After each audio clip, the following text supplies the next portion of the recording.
বিভিন্ন দল থেকে তৃণমূলের পতাকা ধরলেন শতাধিক মানুষ। সোমবার এই যোগদানের হিড়িক দেখা গেল রঘুনাথগঞ্জে। কর্মসূচি ঘিরে কি জানালেন মন্ত্রী তথা বিধায়ক আখরুজ্জামান, দেখুন বিস্তারিত। মনোবীক্ষণ পলিক্লিনিক, চিকিৎসার জগতে এক দশক। এখন এখানে সব বিষয়ে ডাক্তারবাবু একসাথে তলায়। ফোন করুন 7477799515 এই নম্বরে।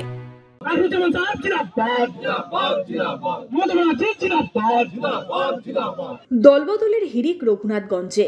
মন্ত্রী তথা রঘুনাথগঞ্জের বিধায়ক আখরুজ্জামানের হাত ধরে তৃণমূলে যোগদান সিপিএম ও কংগ্রেসের শতাধিক কর্মী সমর্থকদের। যোগদানকারীদের হাতে তৃণমূলের দলীয় পতাকা তুলে দিলেন আখরুজ্জামান।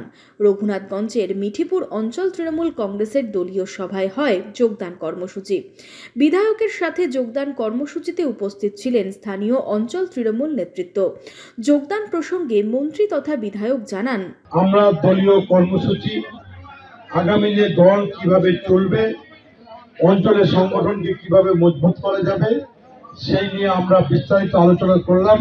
এবং আপনারা দেখে এখানে বুথ সভাপতি এবং ত্রিস্তরের প্রতিনিধি প্রার্থী সহ 300 লোকের সে প্রথমে ভেবেছিল হবে, কিন্তু এত জনজট হয়েছে যে এই জায়গাটা এর আগেও করেছি, তো বললো যে একটা বড় মাঠে করতে হবে। আমরা বললাম বড়, এটা তো পরিবর্তন, কিন্তু জনসভা নয়, জনসভা নিশ্চয় হবে, পরবর্তীকালে হবে।